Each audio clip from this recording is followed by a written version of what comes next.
Warning. Listening to this show may result in increased levels of inspiration, motivation, and innovation. Side effects can include the immediate urge to take massive action to build a better business and life for yourself and others. You've been warned. Welcome to Influencers Radio with your host, Jack Mize. And welcome back to another episode of Influencers Radio. Today, we have a lot of really successful entrepreneurs that are guests on the show, people that are successful in business and help people be successful in business and life. But the one thing that a lot of people, when they think about success in business, is it's one aspect. Success, financial success, even to the point of time management success, spending more time with their family and things like that. But today, I want to talk about another side of success. And that's a part that a lot of folks neglect and ignore, and at the expense of something very, very valuable, probably more valuable than money and, the time that they're spending, and that is their health. And I say this from personal experience because, I got to a point where I'm spending my time working on a successful business, working on a lot of things, but neglecting putting aside time for eating right, getting the exercise. And I know it's cliched. It's diet and exercise. It's simple, if just do a sit up, you'll be good. And we all know that's not that, it's not that easy. And, I think a doctor told me not long ago, something very, very, it really hit me hard. He said, your lifestyle will change within the next year. And it's going to change. For sure, your lifestyle will change. And it can either be by choice or it can be by you neglecting to make that choice. And that's what made me really think is, when you think you have a choice of, I'm going to exercise, I'm going to eat right, or I'm not, what you're really doing is I'm going to make a choice to have control of, my health and my well-being, or I'm going to leave it up to the chance of just letting it go and seeing what happens. And that's what really hit me and why I decided that I needed to do something, about that. And I actually started working with my guest today, who is Darren Casey. And he's, I hate to even use the word personal trainer because that's probably, that's what a lot of people think, personal trainer, but it's so much more than a personal trainer on, do these exercises, do this. There's a lot of really, really stuff that I never even realized that's simple that can be applied beyond just, the exercises. And what Darren does that is, what really drew me to him is he works almost specifically, exclusively with successful business owners, entrepreneurs that are not just looking to, get the beach body, but they're looking to do something and change their habits, change their lifestyle so that it fits and they can enjoy the success that they are on that journey with their business to kind of make it, to fill it out and make it complete. So with that, I want to welcome to Influencers Radio, Darren Casey. Darren, how you doing? Hey, Jack. Yes. Thanks for having me on. I'm great. Thank you very much. Well, very good. As a lot of people can hear, you are from, what is that? Is that, Mississippi? So what's that accent now? Near France. UK, right? Yes. Sunny Manchester, north of England. Well, yeah. And so that's one of the things, I'm being from Texas because we do virtual training. That's the way you do. You do virtual training, yes. virtual coaching in this. And I think that's the first thing that a lot of people think of, well, that's seems kind of incongruent. How do you do virtual training? Most people think of the guys from The Biggest Loser, standing over you, screaming at you, to push. And that's where it gets so much more because it's not just about yelling at someone to push harder or move faster. It really is something that is more in line of a coaching or mentoring that you do, than just an exercise program. So let's start right there. A lot of people that are successful business owners, entrepreneurs, they obviously can it's not about willpower or let's do this, or, it's not about them having the, to put in the work, because they obviously do that in a different way. And so one of the first things that you do is, I know we had a consultation that we talked through, and you kind of really understand where that person is, because what you do in getting healthy and in shape is I would say a bigger percentage of mental than it is physical. Would that be accurate? Yeah, I think that's an important place to start, really. You have to help the individual to better understand exactly where they're at right now and what they need to do in terms of planning the lifestyle better and how we can optimize a daily routine for them. So the byproduct of that lifestyle equals, the outcome or the results that you want. So whether that's getting started and taking care of your health, and just so happens that by doing that you're going to look better. You're going to obviously slim down and all those kind of good things, or whether you're at a pretty advanced level and you're wasting a bunch of time kind of figuring out what the hell to do. And we need to save you a bunch of time at the same time, so you're not having to figure everything out. So you can simply implement the best plan that's the best fit for you, that's sustainable, really. Yeah, and I think that's important, because when you see weight loss, health things on TV, everybody has the way, right? It's yes. This is the way, and it's certainly not.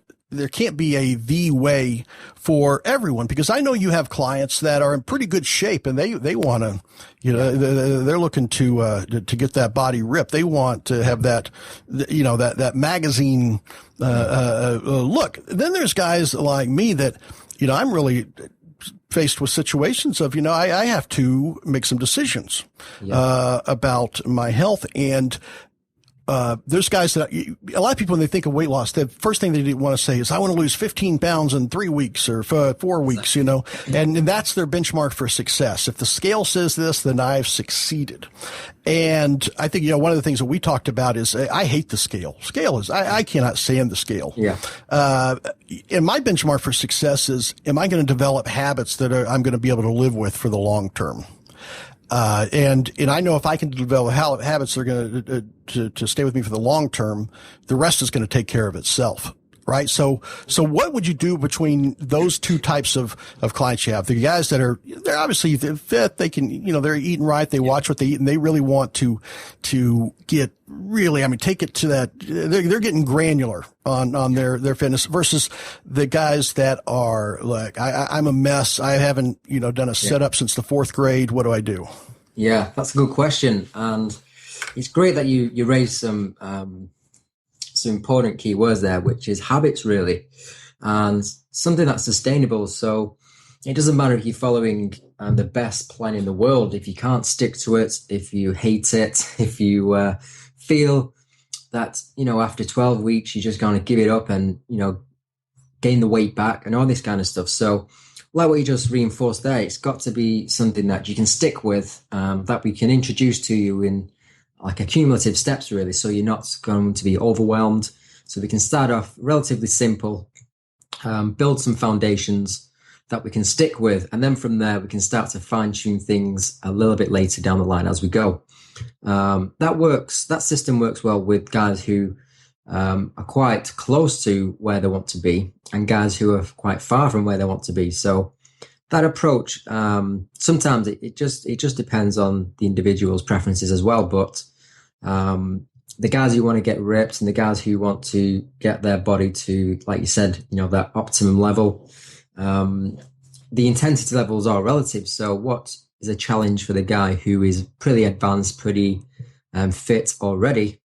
It's usually that those guys have got to that stage by investing a ton of time and a ton of energy, whereas we could have most likely got them to that stage and better with much less time and much less wasted energy. So for the guys who are relatively closer to where they want to be, we make sure that we optimize their time, because obviously everybody's busy. Everybody has got to make so many decisions in a typical day, especially busy business owners.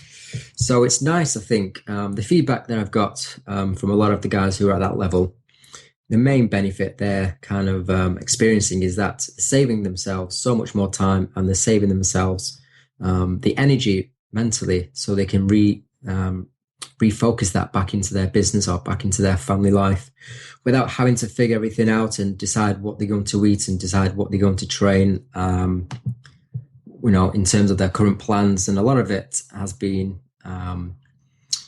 guesstimation up to a certain extent, from the typical, fitness magazines or stuff that's out there on the websites and stuff like that. And I guess it gets to a stage where people get overwhelmed and they're not really sure what to do next. And then they lose motivation because they're putting in a ton of effort, but they're not really seeing the results that they're expecting.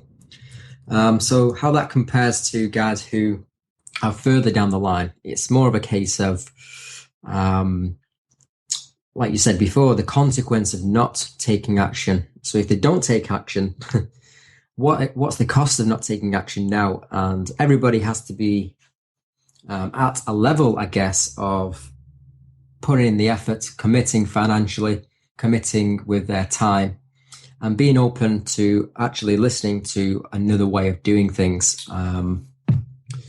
So yeah, in both cases, there's a system that we follow, but ultimately we have to lay some foundations and then start to dial in more optimally. So we get to a stage so a blueprint is created for each person, really. Yeah, and I think that's important to understand, and the time that you take to actually understand the little kind of intricacies of people and the little nuances of that, they need to take this into consideration or take that into consideration, I think is important. So here's what I'd like to do. I'd like to kind of to split this up into two, because to me there's two big sides of this. There's nutrition, and then there's exercise. Right? Yeah. And nutrition to me, and both of them have a mental aspect to it, but nutrition is one of those things that, to me, food is unique in the fact that if you're addicted to heroin, if you're a smoker, they say just quit, don't do it anymore. But with food, you can't just quit food. Right? You have to eat something, and those choices are really, really, it's incredible how powerful, the choices of food and the chemicals, I guess, of the stuff that we eat that I guess you really can't call food. I guess you call it edible, and it won't kill you for several years, I guess is what the best you could think of it. But what is it that, if I'm standing next to a stove and I keep touching that hot stove and it keeps burning me, the logical thing is, well, stop touching it. But when it comes to food and people putting things in their mouth that they stand there, I know I've stood there with, eating cakes and eating, candies and drinking sodas, knowing full well in that moment that this is the worst possible thing that I can be putting in my mouth. Why can't I say, okay, stop doing this? And you shouldn't be doing it. So just stop. That's a tough thing for people to overcome. And one of the things that I know that you do is through your nutrition guide is you kind of make those cravings, and there's some, I call it kind of magical stuff because I don't completely understand it, that really helps with overcoming that. Yeah. Well, it's a very common side effect, really, of a few things that has happened in our typical daily lifestyles of eating in a convenient way, immediately, gratifying ourselves. If you want something to eat, we can grab this, we can grab that. It's kind of in brackets, the concept of food is not, it's not to, how can I explain it? So much of our food now comes in boxes, and it comes mass made, mass produced, mass refined with all sorts of chemicals and additives in there. And a lot of those chemicals and additives are actually put in there to, give you a sensation neurally in your mind and your brain to make you addicted to these sensations. And it gives you a kind of sense of a little high, if you like you explained before with a drug. It's basically a lot of these kind of foods to a lot of people resemble literally like a drug. A lot of people are addicted to all these kinds of foods. So like you say there, it was a good explanation. You stood there and you know that kind of Coke or that, Pop-Tart or whatever it is that you've got readily available in your home environment to kind of fix these hunger cravings. You know that you shouldn't be having them. You know that it's doing you no good. You know that it's going to catch up with you at some point in the future. But like you said, why can't people just stop or break that habit? And one of the ways of explaining it in a simple way, there's a brain chemical called dopamine. You may have heard of that yourself, and it's an addictive. It's an addictive, really very, very addictive, highly addictive sensation that we experience when we consume these foods, when we consume these sugar. Sugar is very similar to a cocaine or a heroin in terms of addictive qualities and the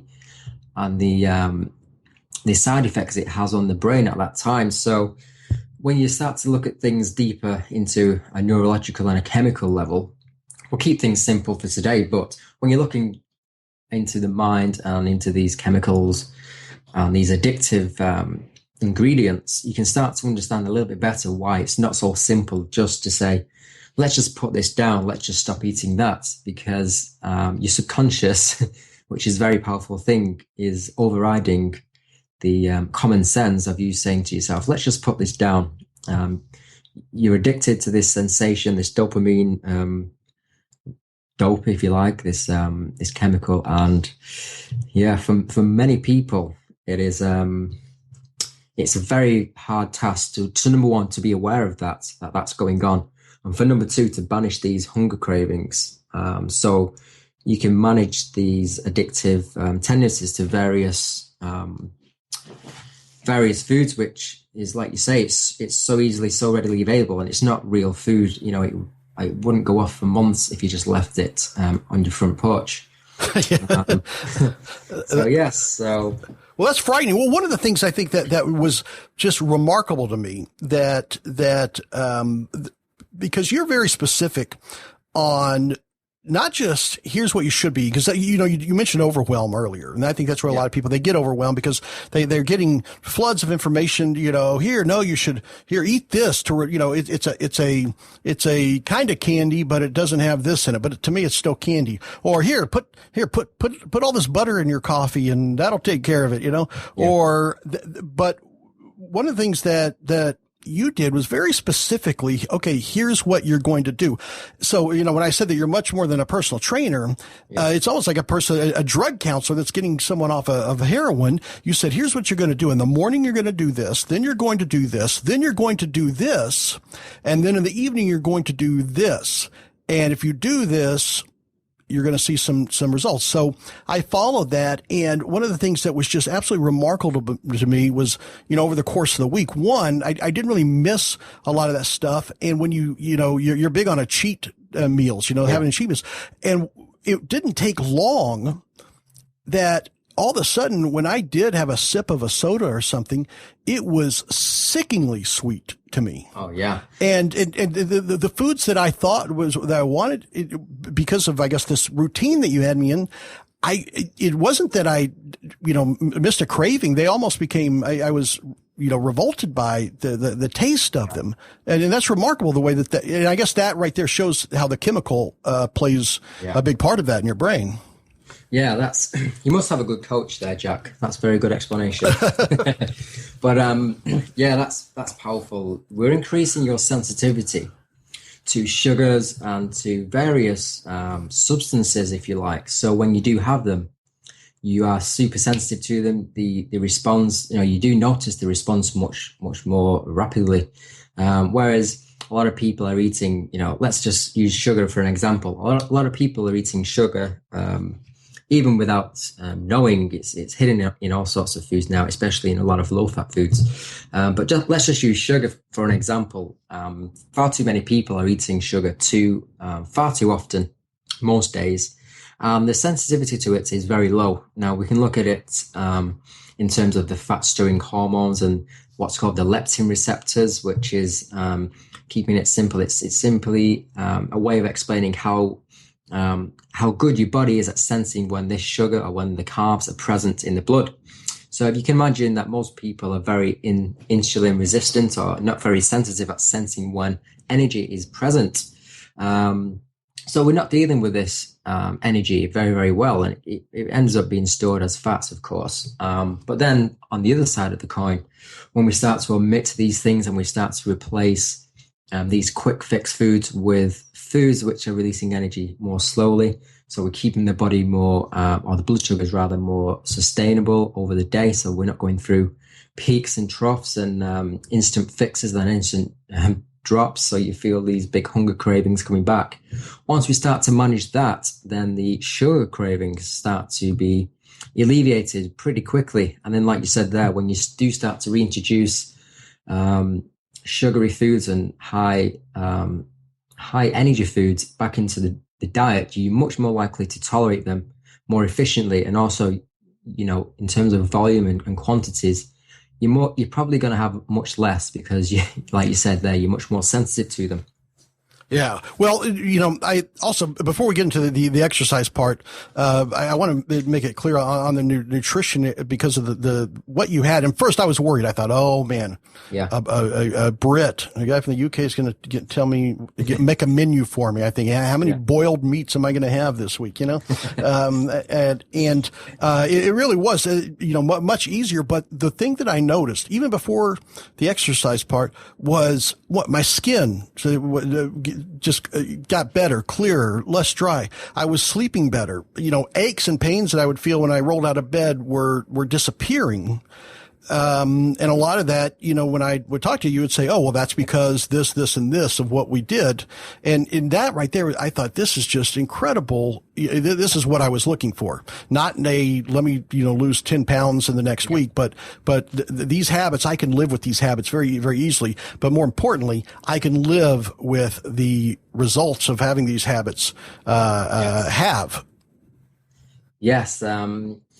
You've probably heard me say before, if we take care of your health and we take care of some simple things that we can do day in, day out, most of the things take care of themselves. So like you said there, initially you may be brought into trying out, let's try and lose, 10 pounds, 5 pounds, whatever it is.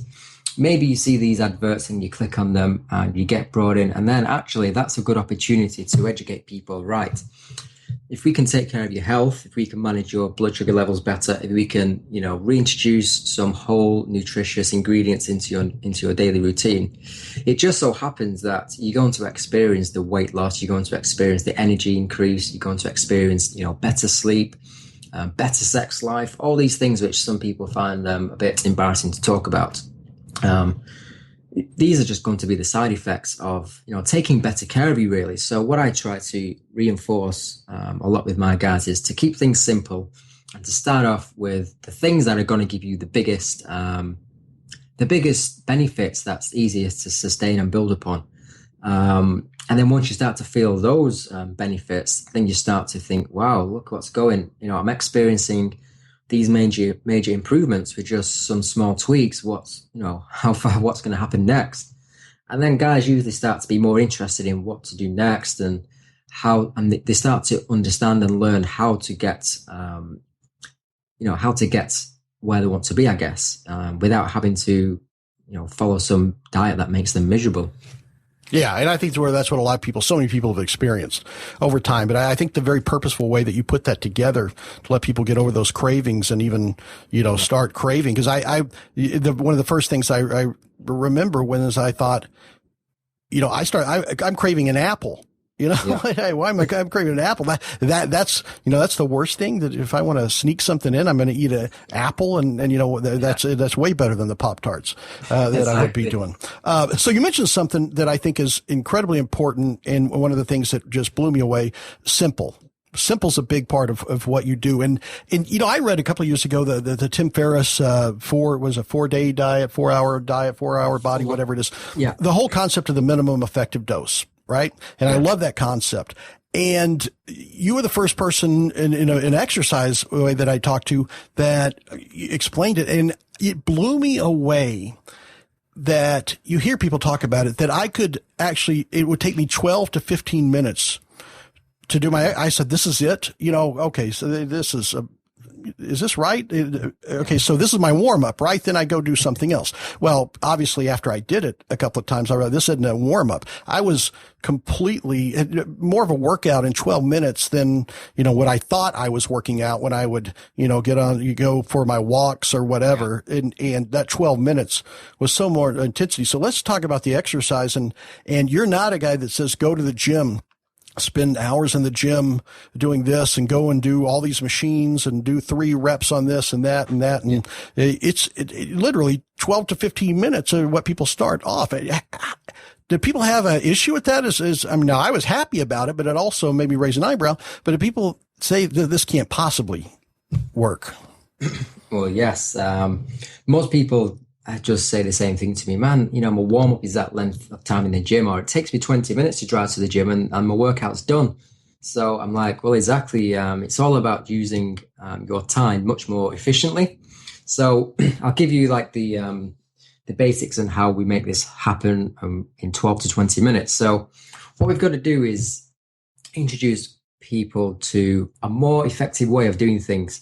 So traditionally, to lose body fat, for example, traditional cardio, running, jogging, cycling, all this kind of stuff is what most people are told to participate in, and to keep your heart rate in what's called, the fat burn zone, which is relatively low to moderate heart rate zones. So they'll spend a bunch of time, 40, 60, even 90 minutes, investing time in this kind of way of doing things. And let's just say the adherence level for that is not very good at all long term. They may sustain that for 2 weeks, 8 weeks, 12 weeks, but over a 12-month lifestyle, let's just use that as an example, the adherence level is pretty low. And it's for 2 reasons, apart from the boredom aspects. The results for that length of time, that's a lot of time. Some guys are spending 5 to 10 hours per week, on traditional cardio-based activity. And you'd expect to look like, Arnold Schwarzenegger or some fitness model on the front of a magazine, but putting in that much effort. Most guys we're not even getting close to half to where they wanted to be. So I guess the expectations of expanding time it comes from especially generations above me. Like I'm 32, so like my dad's generation, for example, my father's generation, that's pretty common knowledge in that generation. Obviously, the younger guys are starting to learn a little bit more now on how to work out harder and to shorter intervals. But then we've got to look at the other thing, which is managing inflammation. So how I work is I build some what we call prep work into the plan. So we get guys super familiar with pushing themselves for short bursts of time, 20, 30 seconds at a time. And we use movements which take up a lot of effort. So full body movements, and it expands a lot of energy in a short period of time. Oh, this was without weights, and then I was so surprised. And this is exactly, our body is a good amount of weight. Most people are carrying 20 to 50 pounds, what I call a rucksack. So a rucksack of fat.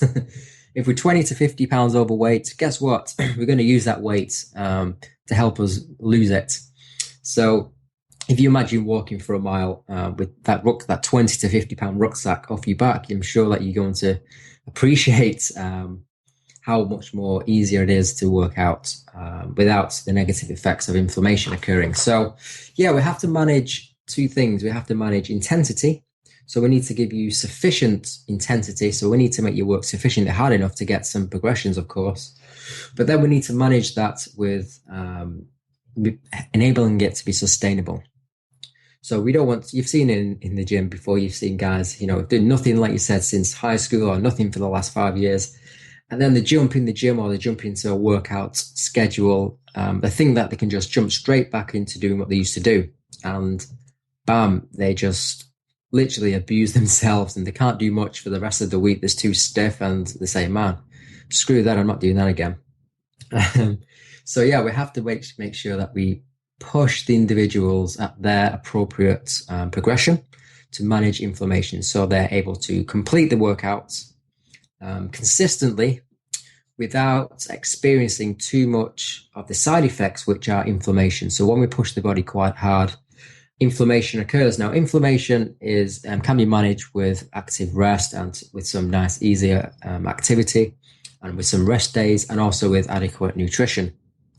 If it's not managed, then you start to accumulate inflammation. That in turn, it halts your progress. It increases the stress levels, which are already relatively high in individuals anyway. The stress, or the cortisol hormone, which is elevated when stress is occurring, increases your cholesterol levels, and it also increases the belly fats in guys. So if you've got a storage of belly fat in the middle area, you can put your money on that. The hormone stress, or the cortisol hormone, is a big contributing factor to that. So we can get inflammation through inadequate workouts, or crazily designed workouts, a lack of sleep, stressful lifestyle, and inflammatory foods as well, sugars and highly refined starchy carbohydrates and all that kind of stuff.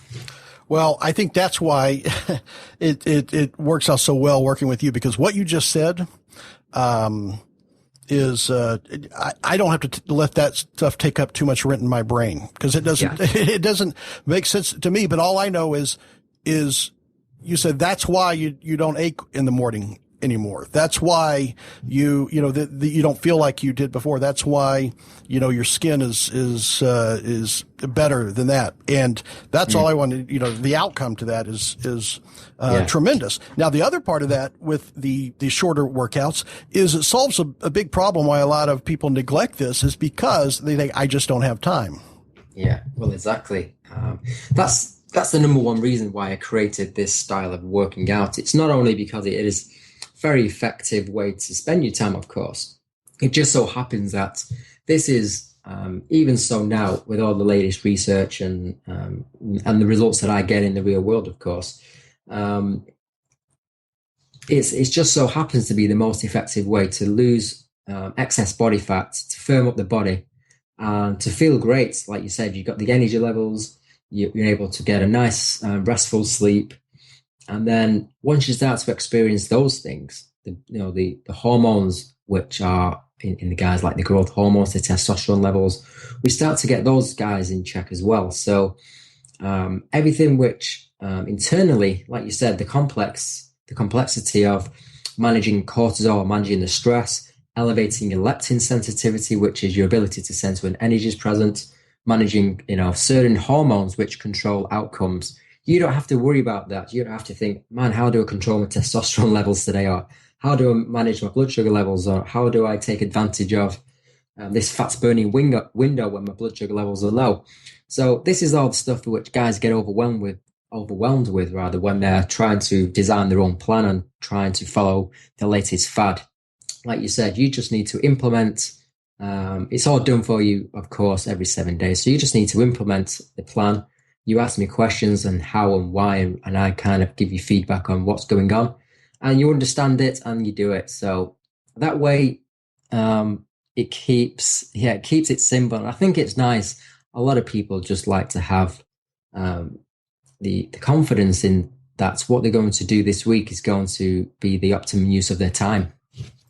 Yeah, well, I think that's, and I think that's probably why you attract so many successful business owners and entrepreneurs, because the fact is they want the results. They're looking for outcome. And, I know you don't work with folks that are price shopping for personal trainers, right? Because if that's it, what they're doing is they're putting they're devaluing their health. I'd like to be healthy and live longer, but only if it doesn't cost me that much, right? And we all know how many gyms have most people joined that they never, went to, and that kind of thing. And people are fine with doing that and justify it, or, but when it comes down to, making a commitment to, it's time. And the way I thought about it when I did is, you know what? It ain't cheap, but it's cheaper than diabetes. Well, I'm sure. Well, it's different in the UK to the US. Guys in the UK don't have to pay for their healthcare. So we're about 3 to 5 years behind you on investing more in you, or in your body and your health. But in the US, you guys have to pay, big premiums for your insurance and stuff. So I'm sure they'll come down as you get healthier at the same time. But like you say, what you have to spend not taking care of your health rather, by far outweighs the initial cost or the initial discomfort in investing or taking care of yourself. And I had this conversation a few months ago. It's about 6 or 12 months ago now, with a guy who is a successful guy. He had all the things, he had the successful business, the flashy car, the £20,000 watch on his wrist. And when it came to taking care of himself and spending some money on himself and his body and his health, there was a big disconnect in values on where he perceived, where was important for him to spend his money. So when he told me that, it's too expensive for me, this, that, and the other, I just put it back to him and I just said, well, how much was that watch you've got on your wrist there? And he said, around £20,000. I says, and you're not, prepared to spend a proportion of that to take care of you. So you don't experience diabetes, so you don't experience, strokes, heart attacks, and basically, so you're able to live life better. And I kind of stopped him in his tracks, and I made him realize that he's got his financial priorities. We had to make that shift with him, and I found that much easier to get that message across with people in the US who I work with, which is about 90% of my clients right now. And that's a very interesting fact when guys are looking at taking care of themselves. Usually they're at the bottom of the list. They're taking care of the family, they're taking care of their kids, they're taking care of their businesses, and then last on the list is them. Whatever time they've got left in the day, whatever finances are left, then that's kind of left over for them. So a big thing with a lot of guys is remembering that they have to come first, really, and then they're able to do everything else much better. So that they become a better partner, become a better husband, they become a better father, they can do more with the kids, they've got more energy remaining left over to spend, great time with their wife, with their partner. And obviously it transfers very well into their business as well, become more productive, they're more vibrant, and they're higher, they're more resistant to stress as well. So that's a very powerful message, really. When it comes down to the price or the cost, it really comes down to what that individual's priorities are, and where they're at in terms of needing to do it at this time or wanting to do it at this time. Because let's face it, a lot of times, a lot of guys, especially guys 40 plus, who have been in a stressful environment for quite some time, working as a business owner, they're the guys who are at the highest risks of adverse events happening. And I think it's something like 60% of those guys don't get a warning when a heart attack is coming. They just have a heart attack and that's it, they're gone. And it might sound quite harsh and it might sting to hear that, but I've seen it happen 3 times myself. I've seen 3 guys who have been in that position, who don't take care of themselves, who didn't want to spend the money, and within the next 2 to 3 years, they're 6 foot under now in a box. And it sounds very upsetting to hear that, but we can't hide away from the fact that these are the things which happen when we don't take adequate care of ourselves for a long, for adequate length of time. Yeah, well, it definitely is one of the probably most common and saddest ironies of life is that we'll spend 100 times more on a cure than we will prevention. And unfortunately, you have to wait for the bad thing to happen before you're ready to spend that money on a cure. And I think, that's where, once people understand that, then it makes a lot of sense. Like I said, it's cheaper than diabetes, not just financially, but just, financially of what it costs directly to doctors, but what it costs in business loss, what it costs and so much more. So, I think just it's the way that, you look at that. So, Darren, how can folks find out more about, what you're doing and your philosophies and just really the tremendous difference that you create in building and in changing habits and changing health, far more than just, exercising and getting beach muscles. What can they do to find out?